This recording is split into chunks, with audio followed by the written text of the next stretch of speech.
Welcome. This is our first, I don't know, what is it? Our first podcast. Our first podcast. It is indeed. We're also recording for YouTube, which I actually feel slight comfort in that I don't know why that I'm being filmed at the same time as talking. I do and I don't, because once again, I guess anyone who does anything on YouTube will know you can kind of edit it, whereas this is kind of like one take wonder, and like you kind of just deal with how you deal with. So no pressure there. We're gonna do one take wonder. We do talk over each other quite a lot, so the disclaimer now, and we're gonna try really hard. Should we just apologise together? Yeah. Sorry. I'll try and leave gaps after I speak, and then if you want to interject, then you do, because I don't talk the most, you talk the most, but... Heck yeah, all day, every day, yes, me. And it's hard to get a word in a day sometimes, so I sort of just interrupt you, and then that sounds like I'm interrupting you, and then... This is going to be a real learning curve for me, I've got to be honest, because I feel like I have to not only slow it down a little bit, but also kind of just be a bit more chilled, because I'm a maniac. Yeah. You know? And if it's a bit awkward on the filming or anything like that, then just bear with us for a few weeks while we actually sort it out. Real life, folks, it's real life. Anyway, this is our first podcast. For anyone who doesn't know us, this is the Hard Sale. We are the Luxury Pickers. I am Bethany. I'm Austin. And we don't normally introduce ourselves during our other videos. We make YouTube videos talking about our reselling, bring you along for the journey of reselling. Yep. We do Instagram, where we share content. And then we also, obviously, full-time resell. That's what we do. That's our jobs. We just share how we resell, where we resell, what we resell. Our reselling lives. Yes. So we started the podcast. Austin's got a guilty pleasure for podcasts. I wonder what you're going to say then. That could have been anything. He listens to wrestling podcasts a lot. I'm talking in the shower, in the car, in the kitchen when he's making dinner. If I'm driving anywhere long, where we're going to pick, or maybe just, I don't know, a family event or something, and Bethany falls asleep, inverted commas, even if I don't play it through the car, which it's kind of we have a little one, so having some of the podcasts I have on is probably not suitable. So I'll put my headphones in whilst I'm driving, which I don't even know is legal or whatever nowadays, but we do whatever is legal. Yeah, 100%. I wouldn't do anything illegal. Anywho, but yeah, so I love podcasts, and we've been talking about a podcast for a long time. I know since we posted on social media that we were doing a podcast, everyone's been really supportive, and it's been really cool to hear that people want a podcast. But it's really weird because I feel like this is more pressure than a YouTube video. Do you not agree? Yeah, it's also sorting out our levels of speaking, and Austin speaks very loudly, but now he's speaking really quietly. I'm trying to speak. I don't know. I'm trying to speak calmly, not so much quiet. I'm always gonna be loud, just me. But I'm trying to speak a little bit more calmly, because I do feel if you're listening to this as opposed to watching it, for me, you're looking at me like a crazy man. Is everything okay with you over there? Yeah, that's fine. I'm trying not to waffle. I don't know what. Well, that's the wrong podcast. That's the wrong podcast. No, we're going to waffle. I understand podcasts. A bit of it is waffling, but it's on the subject that we're talking about. Yeah. Does that make sense? Yeah. So maybe we should just... This is our first show, though. Yeah, so give me a break, sister. Maybe we should get into it and talk about the first subject. Oh, you said the worst thing ever. We're gonna let's get into it. Everyone says that on YouTube. Let's get into it. Let's go. Oh, come on, let's get it. Should we get into it? Let's get into it. Never say that again, though, please, ever. I've got a couple of notes down here just so we keep on track, because if you know us and if you watch our YouTubes, you know that we are ramblers to this nth degree. Rambling is our most favourite thing to do. So I got points so we keep on track. Bethany's being polite. It's me. So the first podcast, I think we announced on Instagram. The first podcast is we're going to discuss the morals behind reselling from charities or charity shops. And why are we doing that? Why are we covering this as a topic? Because as a first topic, it's quite a deep topic. I actually picked something that wasn't so deep, so that I thought that's quite a deep subject, we should jump off the deep end. No. It is the most talked about subject that we get, and we started posting to TikTok a few months ago, and it is the most. We are crucified in the comments. Not personally.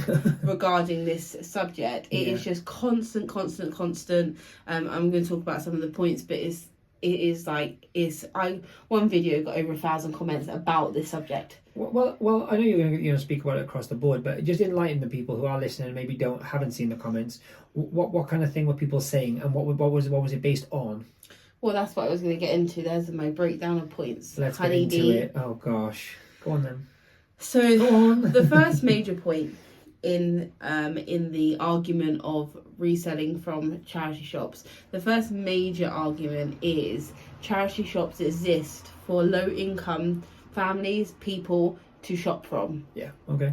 That was the first argument. The first argument is that we are taking from low income families that need the clothes. I think the word thief was used, wasn't it? Thieves, resellers equals robbers. Robbers, not rubbers. You sound like you said rubbers then. Robbers. That is one of the biggest things. Now, my opinion on this, which I am obviously going in with first. You hit me first, and I'll give you mine. Is charity shops were invented to raise money for charities. Funds.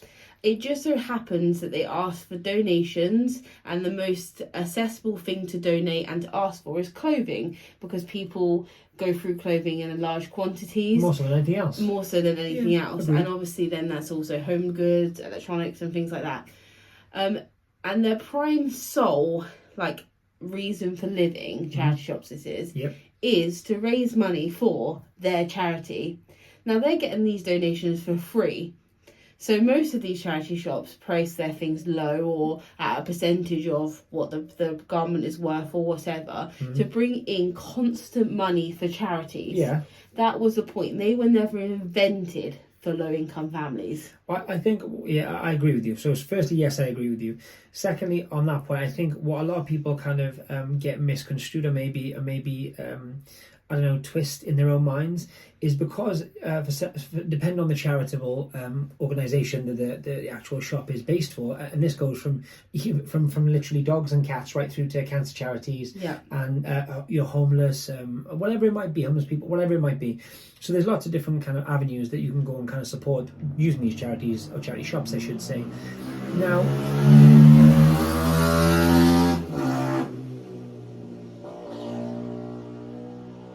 anywho, It's so loud. that was amazing. Anyway, what I was going to say was all the different places.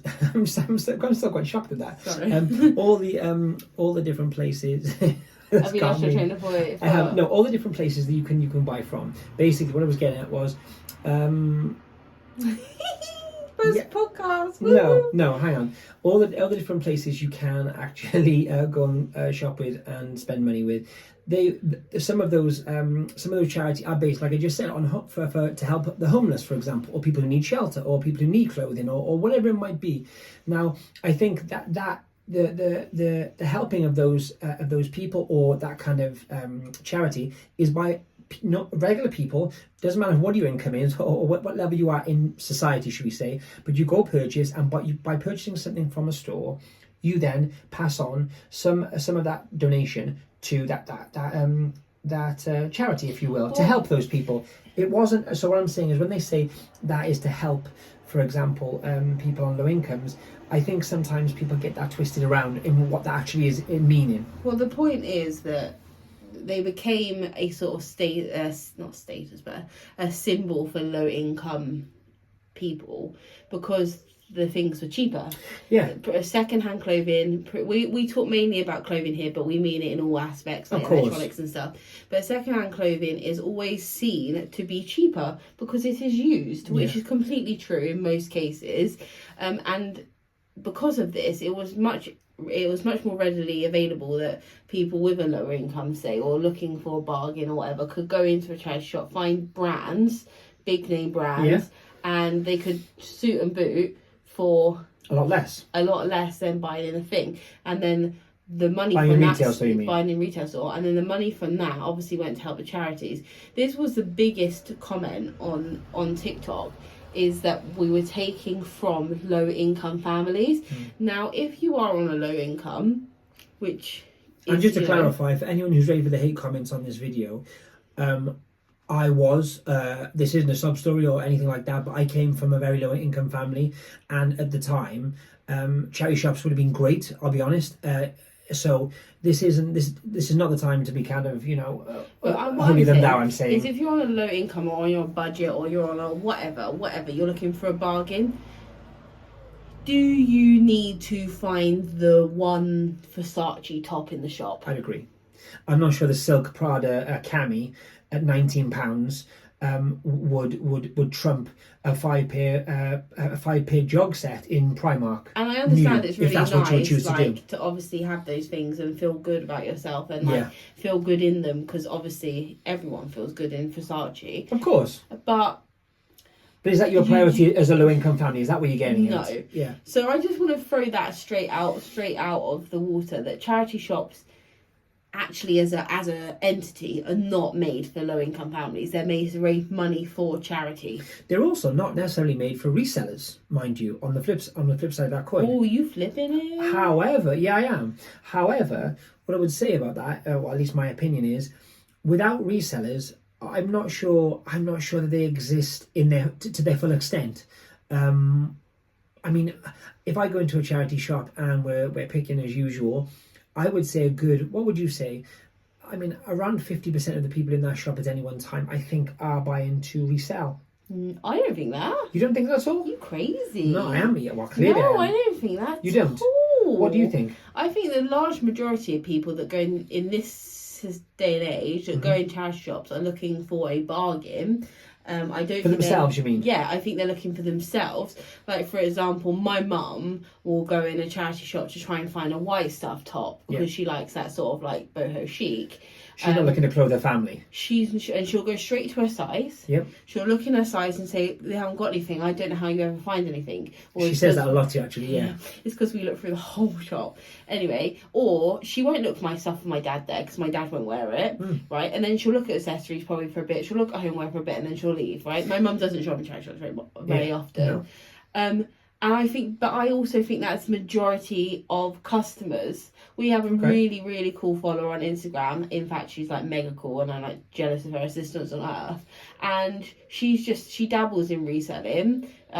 Yeah, I know. Yeah, you know what I mean. Yeah. She dabbles in reselling, but she goes in charity shops to look for things for herself. Yeah, it's. But she likes the reselling aspect of it, and she follows many resellers because of it. And actually has a great closet because of it for her own personal use. I think that's the majority of people. I think there's a lot of recently what I've experienced in cities is a lot of younger people. Oh, so I would say like uni students, so 18 to 22. I love that as well. And I will find they'll pick up things for themselves, and they may pick up something that they think, oh, I'll get a couple quid for a Depop. Yeah, I do find that, but I wouldn't categorise them as resellers. Like, they're not going in the shop to resell. I agree. I was actually saying that I think most of the time, at least half the people in that store looking for something to resell, and you say you disagree, which is fine. I'm thinking right now, maybe you're right. Maybe it is less than that. I just always, maybe it's me, like psyche wise, that I'm always like, I don't know what it is with reselling, and once again I'm going off on a bit of a tangent, but maybe I think to myself that there's always someone after your bargain, or I think a lot of resellers have that problem. Do you agree? I think a lot of resellers see competition everywhere. Oh my gosh, yeah, like that's such a big thing though. Yeah, I don't. There's a lot of resellers on our, what I call, it's not our patch, but it's our patch of our regulars. That's why I say patch.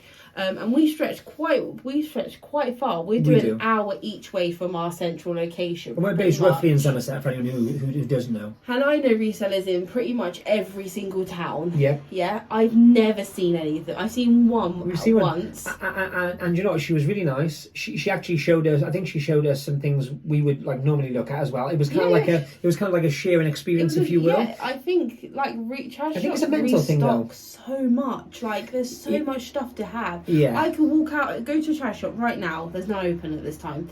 But I could go to a charity shop right now, leave, go and have lunch and go back and I'll find something different. Even if I don't want it, I'll find something different. Well, a great example, like I guess to the nth degree would be the fact we were in a shop the other day, we were at the till buying something and a lady came out and just put like 3 new items on the rack and you went over and grabbed one and we bought one of those items. As we're in there, they're restocking, we're buying what they're restocking with. Anyway, we need to get back on track.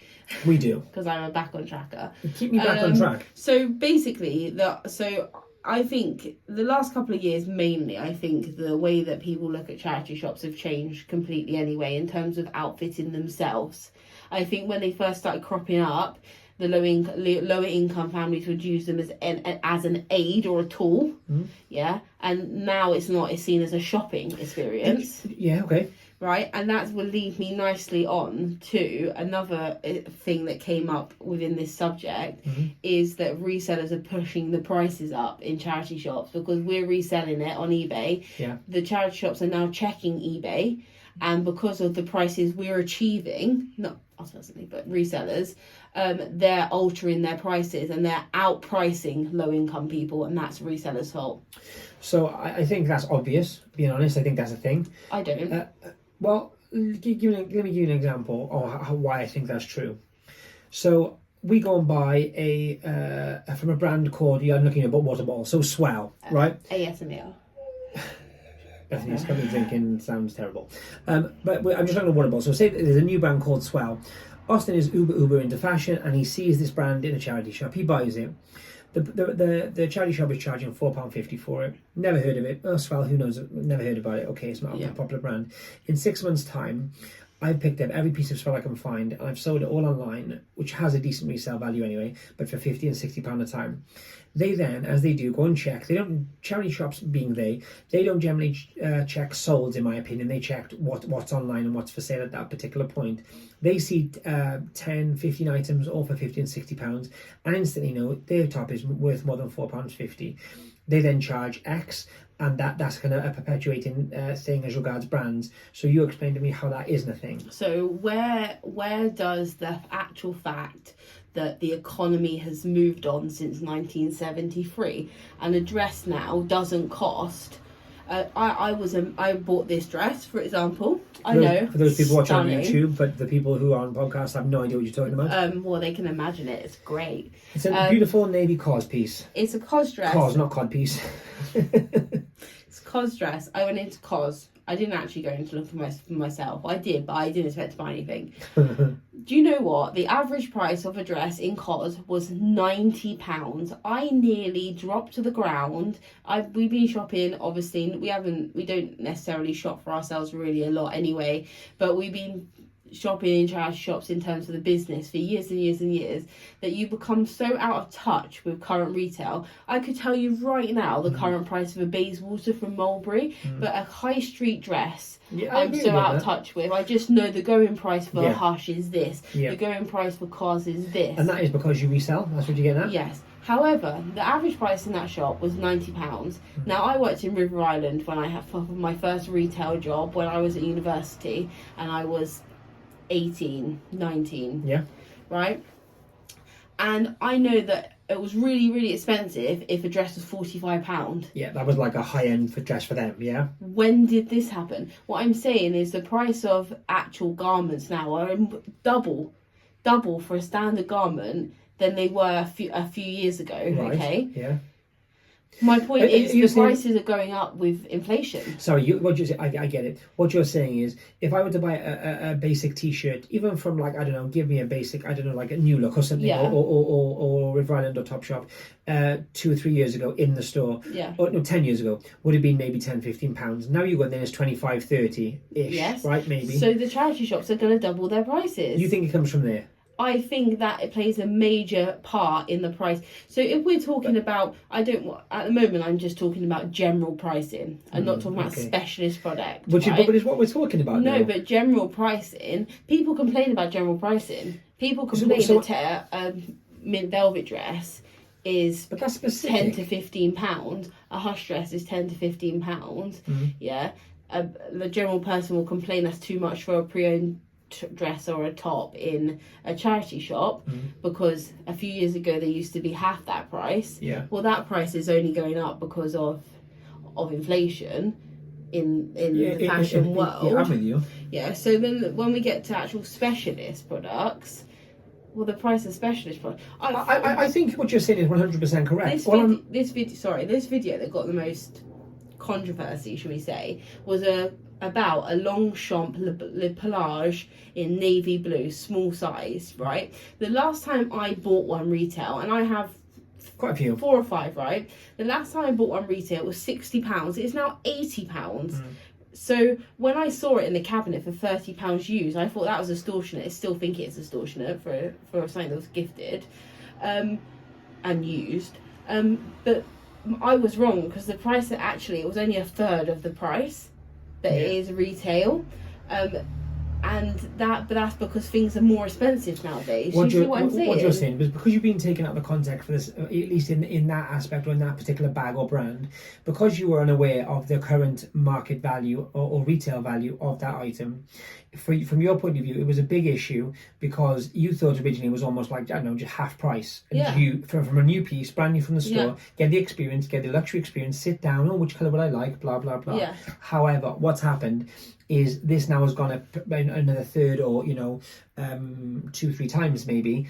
Or not 2-3 times, that's ridiculous, but like 2/3 I should say, that's what I meant to say. And now you're in your mind, as much as you're shocked, it's actually not bad. I think that the whole subject of actual just general prices going up plays a massive part in this argument, and I don't think people think about it. Yeah. When, okay, obviously some things are going to get Googled, some things are going to get eBayed, but I think one of the biggest problems is that people are out of touch with. I am out of touch with the going prices for used product. Well, do you know what? I think it's a little bit worse than that actually. You're out of touch. So, for example, let's put that out there, right? So you're saying you're out of touch, which I don't necessarily think you are, but there are certain items like that. If you haven't bought in a while or been around in the retail space, you wouldn't know the exact cost at the moment. Yeah, that's fair enough. I don't think you're out of touch. I think that's a bit strong, but I get what you're saying. What I'm saying is this: I think the problem with that, or as you just said, is. I think it's more the fact that not that you're necessarily out of touch and you don't know the price, but because for so long you're aware that you're not paying anywhere near that in a charity shop. I don't think you should pay a third of the price. Yeah. People complain about how much we charge. Yeah. Because there is so much process. I'm not being facetious. I'm asking for. There's so much process in what we do. So right. I'm not downplaying what charity shops do at all, but in theory, they do a great job. Let's just get that straight. They make a lot of money for people which need it far, far, far more than us. Let's get that straight. Day one. But in theory, they get a donation in. Yep. Right. The donation has gone through and is like looked at. Brands are recognised or brands aren't recognised. Maybe a further Google is needed. Right. Fine. They steam. Sometimes, not all charity shops do steam. I don't feel that. Yeah, but okay. Most, like British Heart, and they steam, right? And the prices run with once they steam once. You know. Yeah, and they put their garments out for sale at that price. I then go in and buy. I buy this Swell water bottle, for example. I buy this for £2. They've been giving it free. Maybe they gave it a wipe over. I didn't know, but they got it for free, right? I know they have to pay rent. We'll talk about that in a minute. I then take that £2 Swell water bottle, I disinfect it, I clean it, I photograph it, I market it, I list it, I post it, I do the customer service, I do the follow-up checkup. You deal with the return if it needs to be returned. Right. Yep. 100%. They do say 30% of the job and we do the 70%. Yeah, okay. Do you see what I'm saying? So the work we put in is far more greater, and we should have, to be quite frank, as resellers, we should garner far more of the value of the item. 100%. When people say that resellers go in and take all the good stuff and resell it, and they act like what we do is we just take it, put it on eBay in this current state, I photograph it in the car that I just got into, and I make £1,000. Yeah, and I would also say to anyone listening who specifically watches YouTube, one of the things, I mean, and don't get me wrong, we're probably guilty of it as much as anyone, so this is not a diss, this is not aimed at anyone, which is once again just a kind of something I've noticed. There's so many people who kind of will say, we're going to turn X amount into Z. Now, 99% of the time, that's true, and they will eventually. I think the problem comes when you're acting like that happens overnight. Like any of our videos, we've done that, and we've mentioned that obviously when it sells, we will get X. If it was as simple as going into a charity shop, handing over maybe 50 or 60 or £100 and walking out with 1,000, that's very, very, very different. Yeah. And the amount of work involved, as you're saying, is I don't think people, with all due respect, or some of the people at least in charity shops, realise that us as resellers, we're not just throwing your backpack and, oh my God, we're walking on the street and making 30 or 40 pounds on a £5 top. It's not that easy. It's really not. And I'll be honest also, and once again, this is not being too harsh, it's not being negative, but the amount of things we've never taken back, or we've come to find with a hole in or a tear, the quality control which I understand because the volume of items they have there is sometimes less than, let's put it that way. And as I'm not saying don't get your money back, I'm not knocking anyone who does. Generally, I think it's probably more of us being lazy more than anything else. But I won't take an item back if I have a hole in it, if I bought multiple items. And I'll tell you for why, because I just think I can kind of absorb that within the cost of another item. So that's just how we do it. That's not a like, if you want to take it back, listen, go and get your money back. Fair play to you. What does get to me, however, is when we've done that a few times lately, that you'll buy something which is kind of sold as seen, which for most people, if you don't know, that means there's something wrong with it, but they don't kind of won't tell you what it is. It's kind of a lottery, and they kind of sold the items sold as seen, or not as the case may be, and charged top whack, and you'll find a whole lot, and it's been missed. But that's fine. I just don't think quality control is there enough to garner those higher prices. No, I think if we're talking also about the higher end pieces, you know, when there's like, they find a collectible figure, or they find a game that's worth loads, or they find a piece of clothing that's got a name brand on it, like a big boy brand, or like a retro video games console or something, which they know is worth it has value. They do eBay. They do, as in, look up the price on eBay, and whether they use solds or they use listed, whatever they do, you know. That's my guess. They are a shop. Once again, we go back to the original point, to make money for charity. They do not underprice eBay so that resellers can have it and make a profit. No, they're there. It's our job to find the missed. It's our job to find the mispriced. It's our job to find the brands that people don't realise are worth money. It's not our job to argue about whether they want retail for an item. That's a really good point, you know. However, I don't think, sometimes I think things are overpriced, but that's their prerogative as a shop. They are a shop. At the end of the day, right, if I went to Tesco's today and did retail arbitrage and took all their sales stock of Lego, no one would complain. I agree. If a charity shop is just another shop that we source from, and it just so happens that we give money to charity. I think even shop is not given enough emphasis. It's a business. That's what it is. Most of these places have CEOs. Most of these places have hierarchy as regards very rich management. CEOs. And once again, I'm not going to get into all that in this podcast, because that's not what this podcast is about. However, what I'm saying is, for anyone to naively think these are just local shops and they pay rates the same as any council. They might have some deductions or discounts or whatever else. They do get rates discount, which is but charities. But so do a lot of small shops, in fairness. Also, 100%. You know, let's not get that twisted for anyone who maybe isn't kind of, you know, au fait with kind of the business rates world. What I would say is, just going back to quickly what you just said, I think it's the business side of it which people forget. And as much as the business is a business to make money, however, these different kind of management roles and different kind of people in the structure of the company or the business, there are paid roles. There are things which have to be paid for: the rent of the shop, the electric, which we all know is going up currently, your gas, everything which goes to a shop, just basically stationery and stuff. So I understand when people say, "Oh, they're giving it free," or "they should sell it for £1." No, that's ridiculous. And firstly, that's not what they should be doing. What I challenge you to do, from a personal note, I think, is go and find the bits they've missed. Be that good at your research, be that good at your product, be that niche or not niche and know a lot about everything, that you can go in, and even if that, for example, if you're into that kind of thing, a Nintendo 64, which is worth maybe 120 on eBay box, is sat there for 110, which makes you kind of grind your teeth. Go and find something in that shop which is 50p or £2 or £3, which you can give yourself a 60. That's my challenge to you, because you know what? Thankfully, we've made a living on that. If we would, as much as we do it for kind of, I'll be honest, for content, and even more so on TikTok content, to kind of show those things, we're not annoyed. We're not, you know, I don't rock myself back and forth thinking, why have they charged that? Like, so be it. I do. So luck of the draw. No, realistically you don't. I'm saying, yeah, it's just one of those things, and I think that there has to be a little bit of give and take. We make our money from those places, so don't. I also think.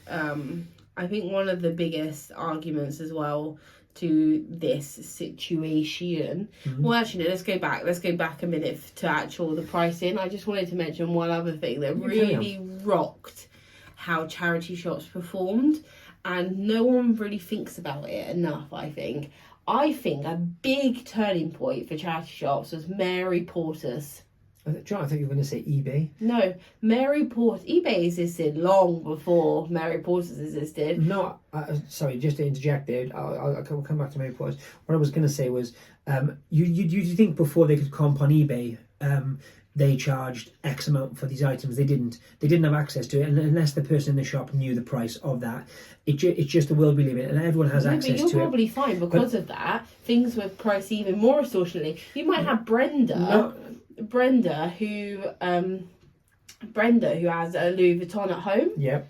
And she finds a Louis Vuitton come in donations, right? And she says, "Oh, Gary paid £5,000 for that bag for me because that's what Gary told her." Oh. And then she puts it up in the shop for £1,000, and they can't comp it on eBay. No, so it's ridiculous. I'm with you. It works both ways. I don't deny that. But what I was trying to get at was when you do have that kind of argument, and people have argued that already. That's what I was getting at. That wasn't really my argument. People have said that before eBay, how would they have comped? They had to know. They didn't know, so they were just everything was cheap. Yeah, but neither did you. Because with all due respect, you guys listening now, if you could tell me off the top of your head what a size 12, 1998 Tom Ford, Gucci, velour, knee-length skirt with a kind of silk half cami would cost. No, you couldn't. You'd Google it. And I'm afraid Deirdre wouldn't have known either. However, there weren't as many people buying because the access to the information wasn't there either. eBay has actually made more resellers than is actually were there before, because the knowledge is there, or so they think, from places like that and from the internet. And then we bring in Mrs. Mary Portas. Sorry, Mary Portas. Mary Portas, for anyone who doesn't know, is an English personality, a business mogul. She started out her career in Harvey Nichols, where she did window dressing, visual merchandising. And she single-handedly, as a woman in business, turned that Harvey Nicks into an actual enterprise again in terms of fashion. Harvey Nicks was failing before she was introduced to the company. And she made mega bucks because of it. She now has her own PR company, but she did a series called Mary Portas Queen of Shops. She went into shops, she turned shops around, etc., etc. Well, she did the same, and she was invited in by the CEO of Save the Children, the charity shop, to look at their charity shops and make them more appealing to the everyday customer, so that like your mum or your aunt felt that they could use that as a viable shop. So they could go in New Look, they could go in. It just happened to be pre-owned as opposed to So she basically gave them a massive facelift. She talked about brand recognition. Yep. She talked about people educating themselves, educating Deirdre on what a Louis Vuitton was and what a hush dress was, etc. And it was a big, massive TV series, and Save the Children saw their profits rise by a huge percentage. Now they have a couple, based in the UK, they have a couple of shops called the Mary Living and Giving, which are boutique charity shops.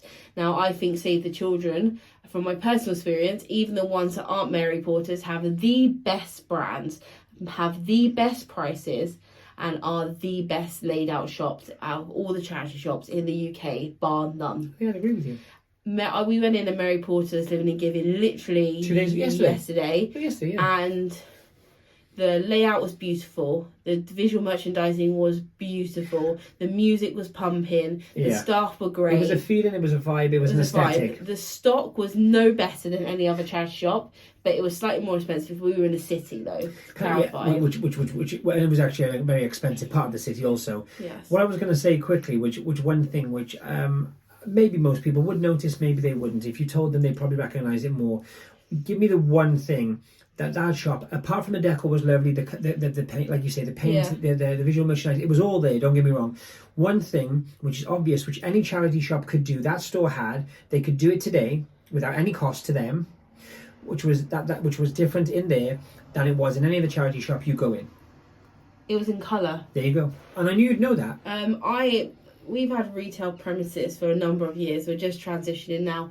But when you say in colour, sorry to interrupt you, but explain for people maybe who wouldn't understand. So the clothes weren't in sizes. Well, they were in sizes. They were in colour. Now, in our shop personally, We have a shop for anyone listening. I've only ever put clothes in colour because as a plus size woman, and I think you can agree slightly as a man, it's slightly different for a man. I'm not a plus size lady, but I'm a larger gent, I give you that. But I fit in different sizes in different shops based on shape, style, fabric. Cut. Yeah, 1000%. And I never shop by size. That is just how I do it. So I walked into Cos the other day and I went to the style I knew would fit well on me, and then I picked a size that I thought would be okay, and I picked another size that maybe would be better or whatever, and I tried multiple sizes on. Now you can't do that in pre-loved, I understand, but for knowing your body and knowing what shapes and styles fit you, you could buy 3 or 4 pieces within that section. So I could do the same. So when we did our shop, that's what I wanted people to do. I wanted people to, for a second, open their minds to the fact that maybe the size wasn't relevant, which it isn't always relevant. And they looked at pieces because they brought joy to them, and then they sort of wore them, decided on the fit, decided on the thing. But I always did it in colour, and I always did seasonally in colour. Not really seasonally because I always have the black rail and white rail and whatever, but I used to put more pastel colour tones in the summer towards the front, yeah. And blah, blah, blah. Anyway, so we walked into the shop and it is all perfectly in colour. So you can go to the creams, you can go to the thing. Some people won't like to shop like that. Some people I personally only wear black and dark colours. So I would just go straight to the black and dark colours, and I wouldn't even bother looking at the creams and the pinks. And couldn't agree more with you. However, they were in sizes within the colours, yes, which was helpful and handy. But the theory is that it makes people spend longer in the shops, and it makes them browse for longer because they do each colour and they want to look at different things in different colours, right? I think, yeah, sorry, go on. Yeah, so this is one thing that she does, which is very intelligent. Completely off-piste from what we're saying, but what I'm saying is she started a revolution in upgrading charity shops, and how people perceive them. I'm not saying every single person watched that video, but I can count you, but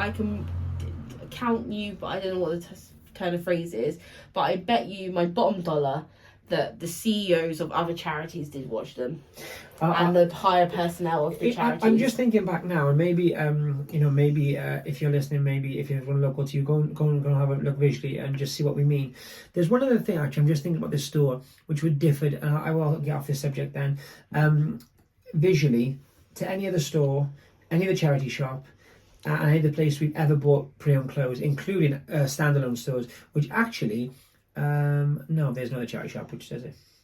What was that as a visual in that store? What that store did? I feel like I'm being tested. Sorry, I know. Okay, I don't mean to sound like wooden hangers. Well, no, that's a great one, but no wooden hanger. And that just depends on, I guess, the charity music. Shop. No, height. They were all one height. I have and they to were say, high, which gave it a luxury high-end feeling. I have to say, when the racks are higher and I know I'm going to get arm burn, I'm just like, Austin. If Austin wasn't there, I wouldn't do them. So just to let you know, what I'm saying is these all were kind of like, I'm just under 6 foot. Perfect height. They were right height. Now, as a kind of high-end boutique, that's, in my opinion, that's kind of how it felt. And I don't know about anyone listening, but bending over sideways, trying to get into nooks and crannies just because they put a rail there isn't a luxury experience. You wouldn't do it in a luxury shop it wouldn't happen. Or a mid-end shop, and or whatever. Those kind of things, there's small things that can be. I'm not. Once again, certain shops have so much stock they have to literally shoehorn it in. I get that, but there are certain circumstances where small things can make a bigger difference. And I think if they are charging those prices, we should feel made to feel we are actually getting a little bang for our buck. Well, this is what I'm going to get to now, and we're talking of bang for buck. Talking about bucks. After I posted about this on Instagram, I had many people tell me, especially one lady who said she used to be a manager or she used to work in a charity shop, and she said that shops would not survive without resellers. Well, that was her quote. Yeah. The amount of money that we have spent this week in charity shops blows my mind. I must go in. I must say, like, I won't go into it obviously because it's just, to be fair, it's a business situation. But I will say the amount of money that we do spend, and I think probably goes for every other reseller. When you just see people's hauls and they say, "Oh, I spent £7 on this and £10 on that and £5 on this," it adds up. And yeah, you're spending it to make money, but then any businesses, if you're a roofer, you have to spend X amount on tiles. It is part of your business. I know it's your stock. I know if we stop shopping at our local charity shops, they would notice. For sure. They just flat out Well, in notice. actual fact, one had one of our charity shops recently had a makeover. Speaking of which, and the manager, which we are quite friendly with, she said, "Hey guys, good to see you back." And we said, "How long have you been open now?" We thought they'd only be open a few days. She said, "We've been open 2-3 weeks. I thought I'd have seen you by now." They almost miss you. So, and it wasn't so much. Don't get me wrong. She wasn't like, "Oh, where's the money?" or anything. But it was noted that we weren't around, and I think. Every time we go and we buy something, not because we're fancy or anything, but because that's what we do. We buy things and sell them. Someone on Instagram, one of the people asked, "Do we have any relationships with managers?" And that was a question, yeah. And I can't remember the exact question because I didn't read it. I did read it, but I didn't in my memorize brain. it. Yeah. One of the questions was, "Do you have any relationships with charity shop managers?" Charity shop managers, and that obviously it relates straight back to this moral. Or behind reselling from charity shops. We regularly get calls from charity shop managers in our local area, regularly, right? Less so for kind of mid-range. Less so for mid-range, and more so when they get like a high cost item in. Yeah. So if they get like a handbag in, or if they get like a high cost purse in, or a brand they recognise, then they will call us, 1, to authenticate, 2, to buy, and 3 if you don't buy, it's a price anyway. From a couple of our sort of main managers that do this, I mean, we are keeping it real, like. We don't obviously show this in our YouTube channels and stuff because not everyone has these relationships, and we want to keep these relationships with these managers, but not everyone has the relationship, so it's a bit of a not a niche thing to show. It's a bit of a I agree. It wouldn't happen to everyone. And these items, and just to clarify, we don't show in hauls or in videos, not because we're being sneaky or anything, but I think the opposite, because I think to respect the managers and the people who are making money for these charities or trying to get the best, we do as well, whether you believe it or not. At this point, I can't change that. But the truth of the matter is, we've sometimes paid over the odds because someone's been so good that they've called us. No, that's what I was going to get to. We had one of the a couple, but one of them has had a few. Sharesies. A couple of handbags, basically, not a huge bulk handbags, but one was Mulberry and there's other brands, right? And I said to sometimes we say no to things. Sometimes we just don't want it. And when we say put it out for this amount of money, you'll get it. And she'll directly say to us, if I put it out, it won't sell, and then I have to send it to head office to eBay. What's your lowest price kind of thing? And we don't get the money as a store. Yeah. Even though their customers have donated that for the store because they want to help the store, they don't get the money for. So she rings us straight away and says, "Look, we got this and this and this. What's fair for this?" And you take it. She knows we resell.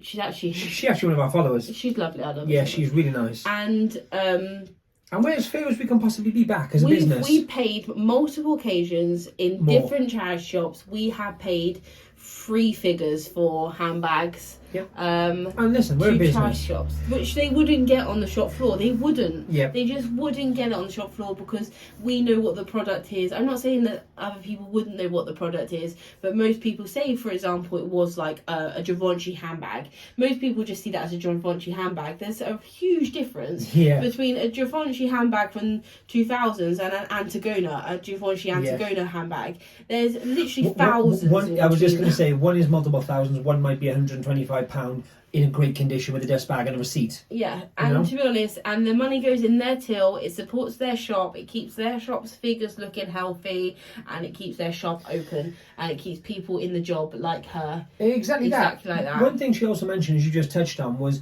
if it goes off to eBay or their eBay, she says, that store doesn't get that value. So say, for example, there was a bag.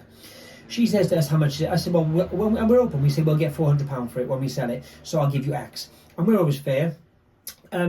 What will happen? And we'll say, but you know what? We probably wouldn't on this occasion because maybe that particular bag is not a great seller for us. So maybe try. The few times initially we said to her, well, just kind of put it out and see what you can get for it. We would price guide you on 350, 400, or if you want to get a quick sale, 200 or something like that. She would say, well, what is the lowest you give, based on the fact that if I put this out and it doesn't sell in 2 weeks, they'll have it on their eBay because it's such a costly item, and the store gets nothing. It just goes to headquarters, and she doesn't get anything, even though it's taken in her end, which she should be congratulated or at least kind of given some commission for. She doesn't, and I think that's one thing as well which people don't understand whilst talking about this kind of charity shop stuff. I think that cancel. I think the whole argument of the morals behind reselling in charity shop is cancelled completely out by how much resellers spend in charity shops. Large majority pay the asking price. We only ever haggle if we're buying huge bulk. And I'm not talking about clothing, I'm talking about, say they've got like, I don't know, one charity shop we went in last year and they had Harry's of London, shoe brand, corporate gifting, and they had 6 pairs and we took them all. They wanted £15 each, and I don't know what, I can't remember. I think it was like we ended up paying like 10 or something. Yeah, but we got like £10 off or whatever. We got like £20 off the whole bunch. But we spent over 100. Right? How many people a day are going to go in and spend over £100 for themselves in a charity shop? No, it's not going to happen. No. And you're doing that, depending on how good you are as a reseller, you're doing it weekly, you're doing it monthly, you're doing it yearly. Yeah, and 100%. And just going back to those kind of shoes quickly as well, I think the phrase "a bird in the hand is worth two in the bush." So, for example, from our point of view, if we're going and buying 6 pairs straight off, boom, they're gone.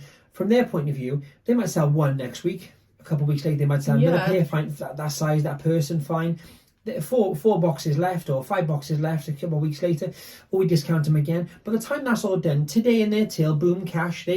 Card it might be. There it is. And I think once again, it's a business. They're there to make some money. And what people get twisted is the fact that the money goes towards the charity or helps. With the charity. I think people get that twisted with the actual business model of what they do as well. They're 2 different entities. There's a business to help with a charity. It's not a charity.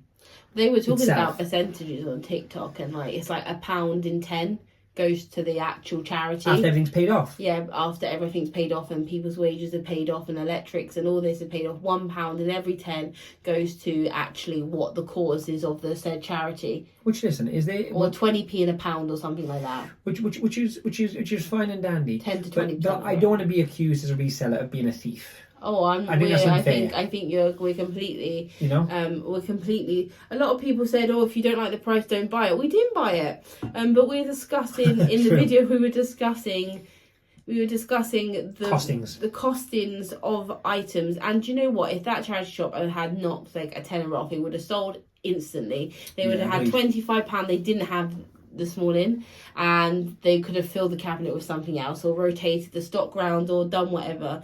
It's a very interesting subject. I'd like to know how, if anyone is listening from the US of A, I know we had a couple downloads from the USA. Yeah, we did. How it is morally viewed in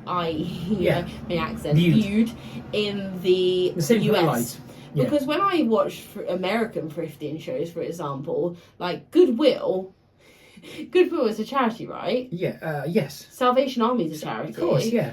Or Salvos. Salvos is a charity. Yeah. That was a good one. I think that's the best thing I've ever done. That was actually really good. Yeah, it's a charity, right? So where I get the impression, excuse my ignorance if it's there, but I get the impression it's not a frowned upon thing reselling in the US in terms of reselling from Goodwill and stuff. I think the hustle is real there. Whereas here, it's like mental. I had a message once from a guy quite early on when we started sharing on Instagram and stuff, and he lived in America, and or his wife was American or something like that.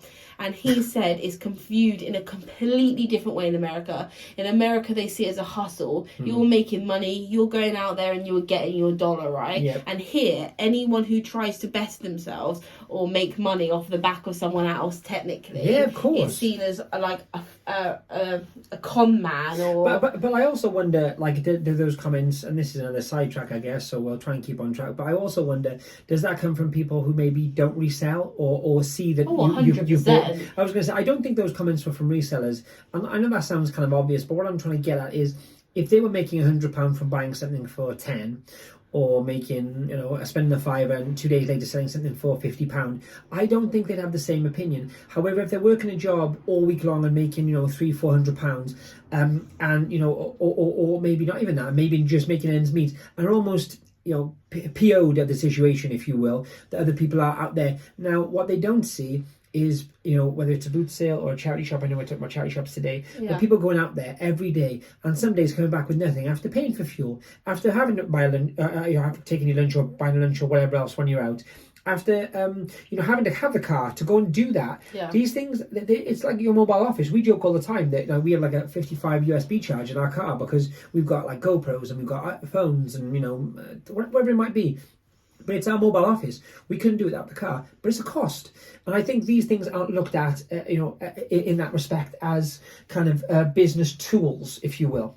No, no, it's seen the opposite way. That we're just cheapos who make some money. Cheapos that make money off of charities, and I think that's pretty much the last thing we do. We make money with the help of charity shops. Of course, is one of my tools in my arsenal, if you will. I also make money from TJ Maxx or TK Maxx. Is that morally incorrect? I also make money from people on boot sales. I make money from people, maybe families that are saving for a holiday. Am I taking advantage of them? I mean, when they're in kind of wherever they are, Spain or Portugal or Dubai or wherever, enjoying themselves, and some of their kitty has come from selling little, I don't know, Jemima's toys or whatever. Is that bad? Like, that's what I'm saying. I didn't come along and steal the toys and say, right, have that. Retail arbitrage from Tesco sales, and those people do. Retail arbitrage from Amazon, even some people do. I mean, some people are buying on eBay now and actually selling on Amazon. I mean, flipping. Are you taking advantage of eBay? It is a question that could go on and on. That's why I thought it was a really good first question. I mean, I think we're going to try and wrap it up now because I think my throat's going to fall into... Would you like a drink? No, I'm fine. Fall into oblivion. But I would love to know people's opinions on it. I'm going to link all our stuff down below. If you want to watch the YouTube or you just want to see us talking while we're talking, then I'll link the YouTube down below. I would also say that, like you just covered it off, but if you want to kind of add anything, I know by all means feel free to leave us a review on whatever network or after you watch the podcast. But if you want to make a comment specifically, go to this video on our YouTube channel and put it in the comments. You can't really make comments on podcasts. No, you can make comments on the YouTube. So if you want to discuss this further, which I love to discuss things, so come over to YouTube. If you enjoyed this even remotely, it's really funny because podcasts I'm learning that podcasts work a really different way. So obviously they like you to download, and they like you to subscribe. So subscribe, download, subscribe. But also, if you enjoyed it, if you didn't, then try not to. But if you really enjoyed it, then leave us a review. You don't even have to write anything. Just put 5 stars and just say, "You two are great." Do you know what? Yeah, that'd be nice. You don't even have to write that. Don't write anything. Just leave 5 stars. Just leave 5 stars. This is obviously very, very new to us, and we are looking to you guys to help us get better. When we first started YouTube, I'm not saying we're the best YouTube in the universe. We are. No, I'm just joking. When I say that, what I mean is we're evolving. We're trying to become more professional. We're trying to become better at what we do in the kind of the YouTube and podcast now spaces. But in the most casual way possible. Once again, it's us. Like it's never going to be over processed. I'm always going to talk about Bethany. She'll always shout at me, live on camera. And you know what? I am never. As long as the earth is green, someone will look back at this in 10 years' time and say, "Oh, you went back on that." But I'm not going to put makeup on for a video to put makeup on for a video because I spend the majority of my days without makeup on. And you know what? I don't want to put makeup on sometimes. But you know what? It seems in which case I'm coming on shirtless. No, I'm not. I would love to. But in the social media world, it's such a thing that you got to put makeup on. You've got to do this and do that. And I'm not doing it. It's going to be real. It's going to be raw. And it's going to be uncut. There you go. Who says that? Anyone? That was the original promo shoot for Monday Night Raw. That's a wrestling. That's a wrestling. Throwback. Anyway, going back to what we were saying, please leave us a review. 5 stars would be amazing. If not, like I say, go over to the video on YouTube. The links will be below. The links won't be below. I'm lying. The links will be on our Instagram and our YouTube. So just go and find the video. It'll be us. I'm wearing a yellow hat in this video, so that's just a little kind of. I'm always wearing a hat. You're always wearing a hat. Same. But what I was going to say was definitely just let us know what you think. This is new to us. It's only us listening to it. We don't kind of like, it's not like we go out and say, what do you think of this? Or like most of our families, honestly, well, they're supportive, let's put it that way, but I'm not sure they're going to spend an hour listening to us just go on about charity shops. I'm Have not you sure. met my family? They're not listening to this. Yeah, okay. Anyway, I hope you've enjoyed it. This is us kind of signing off, I guess. Yeah. And yeah, if you want an episode 2 on this subject, then let us know. But I think we're going to pick another subject next week. I think we're going to get more controversial as time goes on. We also please, like I say, why I'm kind of mentioning the comments so much, even if you DM us, let us know what you think, because beginning of next week we're going to kind of do like a housekeeping, if you will, for the episode before. So if you have any really good comments, or people have got really good points, or make us look like total Burks, I'm good with that too. If you can do that, honestly, like, please do that. That's what these kind of forums are about. I like the fact that although we're talking now, people can get their, like, some people I think are scared to make themselves look wrong or bad or in a negative light. I hate to say, but that's like, no, that's real life. Everyone does that every day. So let's be a little bit different. Let's not be the perfect people that we're not. And I tried really hard not to talk over you. You did. So I hope people respect that. I did, but I didn't manage it, I'm afraid, guys. And I'm just going to say, we're not going to teach you how to resell. We're just going to help you get better at it. And remember, it's always about the hard sell. Bye.